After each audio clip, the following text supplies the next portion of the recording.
다윗이 아말렉을 다 쳐서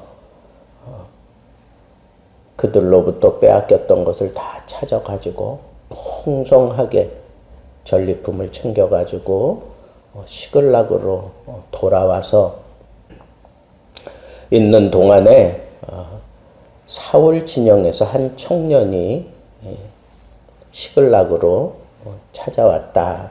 그렇게 얘기한 거 보니까 아마도 사울의 휘하에서 함께 전쟁에 참여했던 그런 청년이었는데 그 청년이 다윗을 찾아와서 그 슬픈 소식을 전하고 있는 그런 내용이 오늘 본 말씀의 주된 내용입니다. 우리가 블레셋과 전쟁하는 동안에 많은 병사들이 도망가기도 하고 또 죽기도 하고 그러면서 사울도 죽고 그의 아들도 죽었다. 특별히 요나단도 죽었다. 그렇게 얘기를 합니다. 그리고 그는 아말렉 사람이에요. 이 아말렉 사람으로서 어떻게 사울과 함께 나가서 싸웠는지 그것은 귀화했을 가능성이 많다라고 그렇게 학자들이 얘기를 합니다.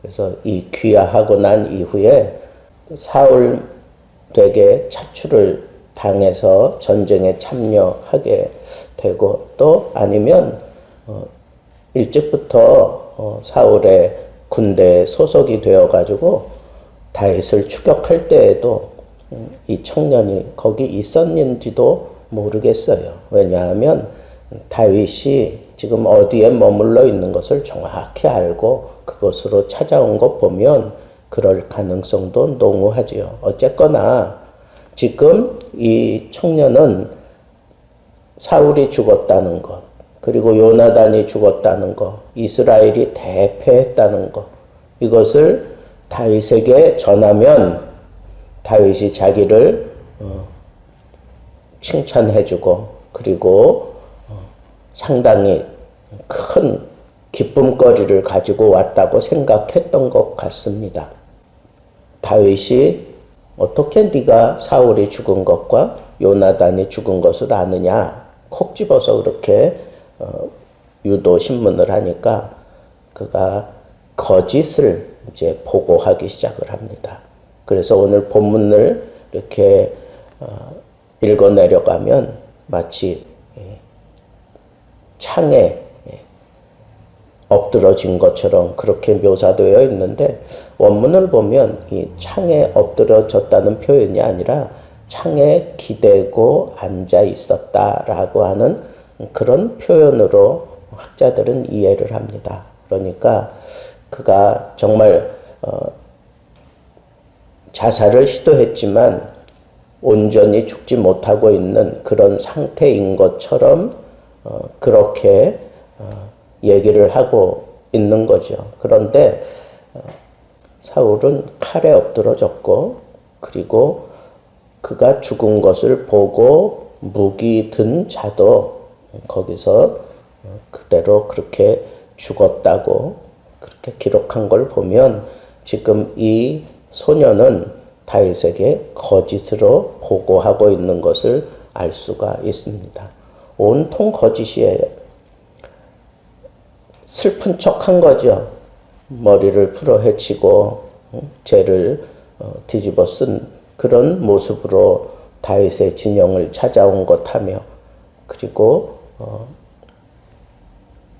사울이 죽은 그런 내용을 스토리를 자기가 짜서 얘기를 하는 것하며 그리고 그 사울의 왕관을 가지고 왔다. 그 손목에 차고 있는 고리와 왕관을 가지고 왔다. 그렇게 얘기를 하는데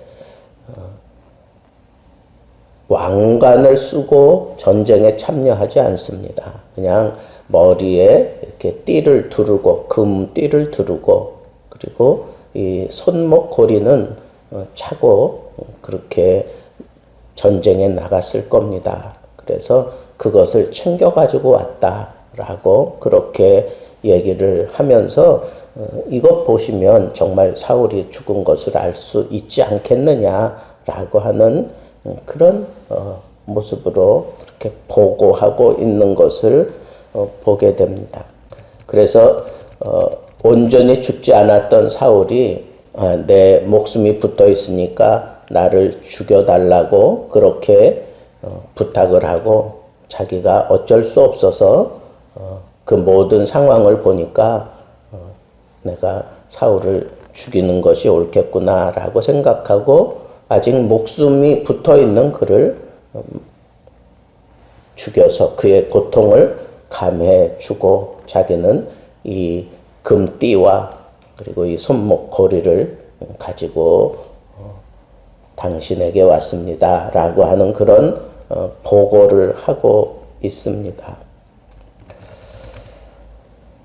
여러분, 여기서 다윗이 이 청년이 자기에게 거짓을 보고하는지 아닌지 그거는 분명하게 알았던지 몰랐던지 모르겠지만 다윗이 재차 물어요. 너는 어디서 왔느냐? 어디 사람이냐? 그렇게 물었더니 자기는 아말렉 사람이라고 그렇게 대답을 해요. 그래서 이 친구는 자기는 그렇지만 이스라엘로 귀화해서 이렇게 이스라엘 전쟁에 참여했던 그런 사람이라고 하는 그런 입장을 분명하게 밝히는 거지요. 그러면서 이 청년은 다윗에게 신임을 얻으려고 했고 그리고 다윗에게로 가면 안전함을 보장받을 거라고 하는 그런 생각을 가지고 찾아왔는데 이 친구의 결정적인 실수가 뭐냐 하면 자기가 사울을 죽였다고 하는 거예요. 죽어가고 있는 사울을 온전하게 목숨을 끊어놨다고 하는 겁니다. 원래 외국인이 이스라엘 사람으로 이렇게 귀화를 하게 되면 땅은 허락을 받지 못해요. 땅은 허락을 받지 못하지만 그 사람들은 이스라엘 사람으로서의 어떤 그런 대우를 다 누리고 살게 됩니다. 어떤 대우들을 받느냐 하면 제3의 11조라 그래서 11조 가운데에서도 이렇게 특별히 챙겨주는 그런 부류에 속해서 제3의 11조를 받는 그런 특권을 신명기 14장에 보면 그네들도 받게 됩니다. 그리고 유대 사람들과 다를 바 없는 그런 시민처럼 대우를 받기도 하고요. 그리고 이제 함께 살면서 완전히 이스라엘 사람으로서 이렇게 동화되어가는 이방인이지만 이스라엘 사람들과 동등하게 그리고 완전히 이스라엘 사람들처럼 그렇게 생활할 수 있는 그런 모든 자유함이 그네들에게 주어집니다. 아울러 그네들이 이 율법을 지켜야 되는 책임도 주어지는 거예요. 이 율법의 보호도 받지만 율법을 지켜야 되는 책임도 그네들에게 따르는 거죠. 그래서 더 나아가면 하나님 앞에 직접 나는 억울합니다 라고 하는 그런 호소를 하고 재판도 이스라엘 사람들처럼 그렇게 받을 수 있는 그런 아주 세세한 조항들이 있어요. 근데 이 아말렉 청년이 하나 놓친 것, 그건 율법을 지켜야 된다고 하는 것, 이것을 등한히 했던 것 같습니다. 그래서 다윗이 바로 그 사실을 이 청년에게 물어 그를 처형해 버리고 맙니다. 너는 그렇게 귀한 청년으로서 모든 것들을 잘 알고 그렇게 행동하면서 어찌 네가 여호와께 기름 부음 받은 자를 네 손으로 죽일 수 있었느냐라고 하면서 그 율법에 대한 책임을 물어서 이 청년을 처단해 버리고 맙니다. 저는 오늘 말씀을 쭉 묵상하면서 다윗이 이 청년이 거짓말을 하는지 아닌지 이런 거 생각하지 않고 그냥 이 청년이 잘못한 것, 다른 것도 아닌 이스라엘의 왕, 하나님께 기름 부음 받은 왕을 그것도 일개 군졸이 이렇게 죽였다고 하는 이 사실, 이것이 다윗에게는 아주 분노를 일으키게 만들었던 거죠.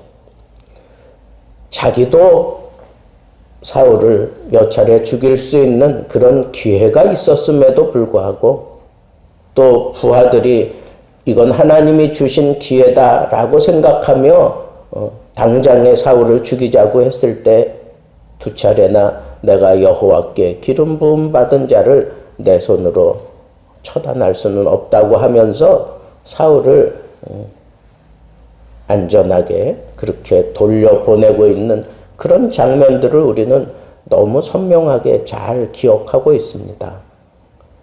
이방인이었기 때문에 그 책임을 면할 수는 없어요. 이미 이스라엘로 귀화했기 때문에 그도 하나님의 말씀에 대한 책임을 져야 되는 그런 사람이었기 때문에 다윗이 그 사실을 물어서 이 청년을 처단해 버리고 마는 겁니다. 참 아이러니하지 않습니까? 사울이 하나님께 버림받게 된 이유가 뭡니까? 그는 여호와의 말씀을 버렸기 때문입니다. 그런데 다윗은 여호와의 말씀 때문에 그를 죽이지 않습니다. 그리고 하나님의 말씀을 어기고 죽어가는 사울을 마저 죽였다고 하는 이 청년에게 죄를 물어서 네가 어찌 하나님의 말씀을 어기고 너의 주를 죽였느냐라고 하는 그런 죄를 물어서 이 청년이 처단되고 있는 이런 사실을 보면 사울이 마지막까지 보호받을 수 있었던 것도 여호와의 말씀 때문이었어요. 여호와의 말씀 때문에 그가 기름 부음 받은 자로서 마지막 순간까지 보호를 받을 수 있었다라고 하는 이 사실을 생각하면서 하나님의 말씀이 우리의 생사 여탈권을 쥐고 있구나라고 하는 사실을 더 깊이 제 가슴 속에 새길 수 있었습니다. 그렇습니다.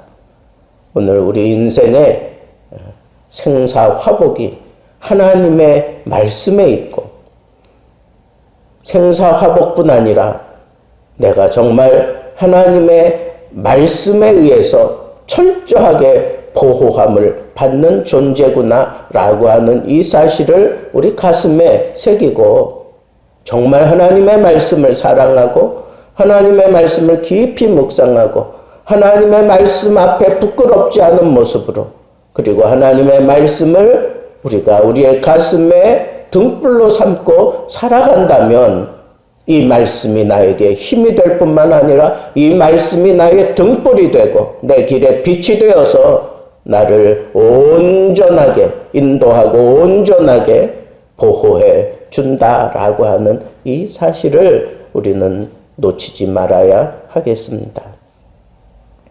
저는 오늘 말씀을 여러 각도에서 생각하면서 원수와 같이 자기를 추격하던 그 사울의 죽음 소식을 들었을 때 어쩌면 다윗이 해방감을 가져야 되는 건지 모릅니다. 그런데 그는 쾌재를 부르지 않았습니다. 정말 안타까운 마음으로 통회하고 그리고 금식까지 해가면서 그 슬픔을 하나님 앞에 표현하고 있는 것을 보게 됩니다. 물론 그가 사울에게 쫓기기는 했지만 그는 여전히 사울의 사위였고 또 생명보다 더 아끼는 친구 요나단의 죽음, 이 소식을 듣고 그는 통회할 수밖에 없었어요. 옷을 찢고 통회할 수밖에 없었습니다. 더 나아가서는 기름 부음 받은 자가, 여호와께 기름 부음 받은 자가 이렇게 이방인의 전쟁에서 대패하고 그리고 하나님의 영광을 땅에 떨어뜨린 이런 안타까운 사실들이 그의 마음을 휘저어 놓으면서 그로 하여금 통회하고 자복하게 만들고 금식하게 만들었습니다. 그러면서도 다윗이 놓치지 않고 실현했던 것은 공의였습니다. 공의를 실현하는 것. 이 소년이 거짓으로 보고했던 안 했던 그거 상관없어요. 그러나 다윗은 하나님의 말씀을 가지고 온전히 공의를 실현해서 결국은 거짓 보고한 이 청년이 말씀대로 공의를 따라 그렇게 처단받게 만들었다라고 하는 이 사실을 우리는 생각해야 합니다. 거짓에 대한 대가는 반드시 공의를 실현하는 순간에 이루어질 수밖에 없다고 하는 이 사실도 우리는 가슴에 품고 그 가운데에도 은혜를 기억했던 다윗을 봅니다. 요나단이 베푼 은혜를 기억하고 이 사울과 요나단을 위해서 조가를 지어서 내일 살펴보겠습니다마는 그런 안타까운 그런 노래를 부르고 그렇게 사랑을 승화시키고 있는 것을 보게 됩니다. 진정한 하나님의 사람이라면 하나님의 말씀에 어긋나지 않아야 되고 공의를 실현해야 되고 그 가운데에도 은혜가 떨어지지 않고 은혜를 따라 그리고 은혜에 의해서 그 모든 상황을 만들어가고 또 다듬어가는 이것이 바로 하나님의 사람이 지도자가 그리고 하나님의 뜻을 이루려고 하는 사람이 놓치지 말아야 할 그런 조건들입니다.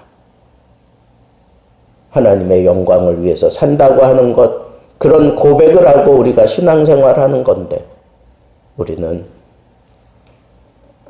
거짓에 대한 공의를 실현하고 그리고 하나님의 그 말씀 철저하게 지키고 그리고 그 가운데에서도 은혜가 떨어지지 않도록 은혜가 지배하도록 그렇게 살아가는 것이 바로 내가 하나님 앞에서 그리고 하나님의 뜻을 이루려 하는 그런 하나님의 택한 그런 사람으로서의 삶을 살게 만든다고 하는 것을 또 한 번 우리 마음속에 명심하고 오늘 하루도 말씀을 붙들고 사시고 공의를 실현하며 사시고 그 가운데 하나님의 은혜가 넘치게 해달라고 하는 복된 삶 살기를 우리 주님의 이름으로 축복합니다.